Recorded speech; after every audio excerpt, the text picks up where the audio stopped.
All right, so you wanted us to take a deep dive into this whole Trump rally thing at Madison Square Garden. Well, buckle up because Mhm. it gets kind of wild.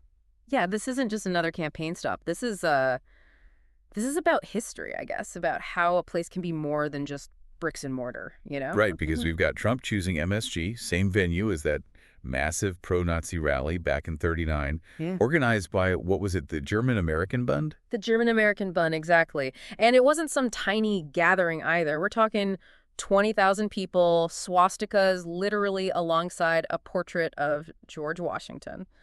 It's well, it's pretty jarring to see those images. Yeah, no kidding. Yeah. So, I mean, Trump schedules his rally there, and of course people are going to make comparisons. I mean, you can't really blame them, right? Right, and it's not just the location itself, but the kind of rhetoric that's being thrown around. Like James Carville came out swinging, comparing Trump's words to, well, to those of the Third Reich. He didn't hold back, that's for Mm. sure. I mean, gates of hell, military roundups, that's some pretty intense language. Yeah, gates of hell, especially. That really gets to the heart of it. I mean, it taps into this fear of chaos, of the loss of freedom, of things spiraling out of control. It's powerful stuff.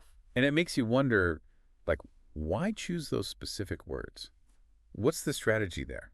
I think Carville's trying to draw a direct line between Trump's rhetoric and the rise of authoritarianism, right? He's saying, hey, this is how it starts with words that incite fear and division. And before you know it, basic freedoms are being eroded. So it's not just about a difference in political opinion. It's about, like, a fundamental threat to democracy itself. Exactly. And that's why understanding the German American Bund is so important here. They weren't just some fringe group. They wanted a Nazi regime in America. They have their own newspaper, a summer camp to, indoctrinate kids. This was serious stuff. Wow, yeah, that puts things in perspective. But of course, not everyone sees it that way.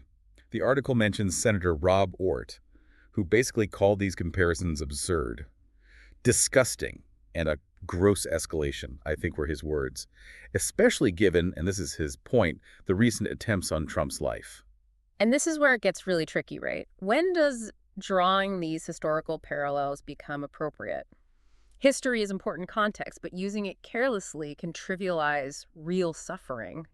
So, like, where's the line? How do we even begin to have these conversations without it just turning into a shouting match? I think it starts with critical thinking, honestly. We need to be able to look at the rhetoric, at the arguments being made, and try to separate genuine concerns from just like political point scoring. Easier said than done, though, am I right? Absolutely. Yeah. But one thing we can all do is pay attention to the language being used. Like, what historical parallels are being drawn? Are they being used responsibly? What are the potential consequences of this kind of rhetoric? These are things we should all be asking ourselves. It's a lot to unpack.